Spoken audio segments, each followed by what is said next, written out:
año litúrgico de don Próspero Guaranger, 14 de octubre, San Calixto, Papa y Mártir. Dignidad del sacerdocio.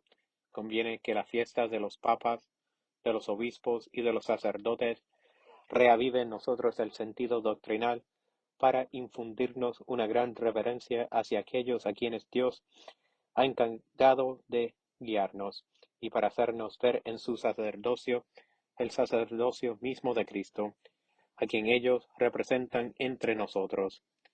Esta misma doctrina nos recordaba el texto de San Pablo que se leía antiguamente en la misa de este día y cuyo comentario damos aquí. Todo mediador o pontífice, dice San Pablo, se toma de entre los hombres, así lo exige su función, pero no vive aparte, en cierto modo, de la masa común, sino para la utilidad de todos y en virtud del oficio que se le confió. Está dedicado a su misión y sacado de la masa de los hombres sin dejar de pertenecerles. En efecto, no se les sustrae ni se les arrebata de este tributo exigido por Dios a la raza humana. Es esta la primera en beneficiarse. El gran sacerdote es el hombre de Dios. El tiempo, la ineptitud, la pobreza, mil causas miserables impiden con frecuencia a los hombres el reconocer de un modo tan completo como ellos querrían y tienen obligación el beneficio de la existencia, de la conservación, de la providencia, del perdón. Hay que ganar la vida y no siempre hay un rato de ocio para la oración. Dios nos ha exigido todos los días de nuestra vida, sino una entre 7. De igual manera, no ha reclamado a toda la raza humana, aunque es toda suya, sino que se ha reservado para sí al sacerdote, que está constituido cerca de Dios, en nombre de los hombres para todo lo que concierne al culto de Dios. El sacerdote es escogido entre los hombres, está constituido para los hombres cerca de Dios. Con todo queda asentado que su oficio propio es el de presentar a Dios ya sea ofrendas y oblaciones incruentas, ya sacrificios eucarísticos o expiatorios por el pecado, pues el pontífice existe principalmente para el sacrificio, es mediador y mediador litúrgico, y de ese modo aplaca, da gracias, adora, expía, obtiene y santifica. Por no estar escogido entre los ángeles, sino entre los hombres, tiene en su persona y en su naturaleza y en la fraternidad que le une con todos, un título vigoroso, para compadecerse de la ignorancia y del error.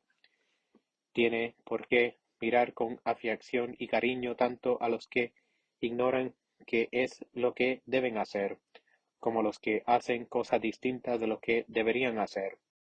Esta facilidad de condescendencia y de compasión se la surge la sola conciencia que de sí mismo tiene y de su debilidad. Tal fue el Papa que dio por cabeza Dios a su Iglesia a principios del siglo III. Sus decisiones, además de aumentar el ascendiente y las prerrogativas de la Iglesia y de los obispos, manifestaron la caridad, la indulgencia, la exquisita prudencia del Papa para con los fieles. Estos no lo olvidaron, veneraron a Calixto como santo y como mártir, y fue el único obispo de Roma entre San Clemente y San Ponciano que fue honrado primitivamente con un aniversario solemne. Vida. San Calixto gobernó la Iglesia entre el 217 o 218 y el 222 o 223. Conocemos su vida únicamente por su adversario San Hipólito. Según él, Calixto nació en Roma, esclavo de un cristiano, banquero al servicio de éste, osado y emprendedor como lo será siempre. Calixto hizo barracota, por eso se le condenó a dar vueltas a una rueda de molino. Luego fue denunciado al prefecto de la ciudad y condenado a las minas de Cerdeña por haber alborotado en una reunión de la sinagoga, habiendo logrado volver con los cristianos agraciados. Llegó a ser diácono del Papa Ceferino y estuvo encargado del cementerio que en lo sucesivo llevaría su nombre. A la muerte de Ceferino le sucedió Calixto, pero Hipólito, que le reprochaba sus invocaciones en materia de disciplina, sembró el cisma. Debió de morir el 14 de octubre del 222 o 223, asesinado, según se cree, por los judíos en el Transtiberi, pero esto no pasa de hipótesis y es muy posible que no sea mártir. En el aspecto dogmático, Calixto fue fiel a la enseñanza tradicional de la Iglesia y condenó el sabellianismo. En materia disciplinar declaró antes que nadie que la Iglesia tenía el derecho de absolver los pecados gravísimos que la costumbre del tiempo consideraba como reservados a Dios. Autorizó a las mujeres cristianas de alta posición que se pudiesen casar con hombres de condición inferior, cosa que prohibía el derecho romano. Esclavo y papa. El Espíritu Santo, que protege a la Iglesia, te preparó en el sufrimiento y en la humillación como un auxiliar selecto. Naciste esclavo, todavía joven, en las minas de Cerdeña, fuiste un forzado más, pero era por el Señor. Siervo del trabajo, como se decía en la antigua Roma. Tú no lo fuiste ya de tu antiguo amo, y libertado de las minas cuando quiso el que guía los acontecimientos a merced de su providencia.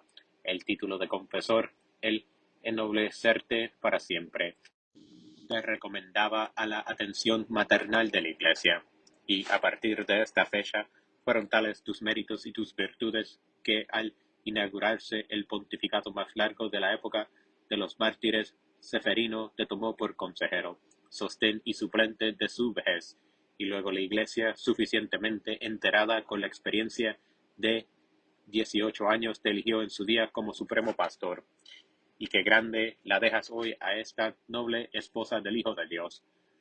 Toda la nobleza de los siglos pasados, todo el valor moral, todo el progreso intelectual del género humano, en ella se concentran en este momento. ¿Qué fue de los desprecios de otros tiempos, de las calumnias de antaño? Y el mundo no ignora ya que tiene ante sí a la reina de lo porvenir, y a las persecuciones terribles que el Estado pagano la tienen aún reservadas. Se derivarán de esta convicción, que para él se trata de una lucha, pero de una lucha desesperada por la vida. Por eso está vacilante y se diría que hoy quiere pactar con los cristianos. La acción del Papa. Fuiste el primero en abrir los nuevos caminos en que entregaba la Iglesia, caminos llenos de peligro y también de grandeza. Del absoluto y brutal non licet esse vos, de los crueles jurisconsultos. Tú fuiste el primero en hacer reconocer oficialmente en algo los derechos de la comunidad cristiana, la propiedad de la sepultura, el derecho a reunirse, a suscribirse para honrar a sus difuntos, en vez de ceder en lo más mínimo de los derechos de Dios para pactar con el César. Ratificaste, como nadie lo había hecho aún, la independencia absoluta de la Iglesia respecto a la cuestión del matrimonio, sustraído por Cristo de la jurisdicción de los poderes civiles. Hay otras inquietudes en el seno de la Iglesia. El ardor de las luchas doctrinales ha llegado a su colmo y se ha lanzado contra el primero de nuestros misterios. Sabelio, condenado por su audacia en declarar incompatible con la unidad de Dios la real distinción de la Santísima Trinidad. Deja el campo abierto a la escuela que separa las augustas personas con peligro de multiplicar a Dios mismo. Luego viene Montano, cuyos discípulos, enemigos de las teorías sabelianas, no cuentan con el favor de la Santa Sede para su sistema de falsa mística y de reforma exagerada, pero como el piloto es diestro y burla los escollos a través de las sutilezas de los dogmatizantes, las pretensiones de los rigoristas y las utopías de los políticos, tú guías la barca de Pedro a sus inmortales destinos, con mano que tiene la firmeza del Espíritu Santo. Sé pues glorificado eternamente, y bendícenos en nosotros a tus discípulos y a tus hijos, y consérvanos siempre unidos fielmente a la fe de la Iglesia romana, que es la única que tiene las promesas de la vida eterna.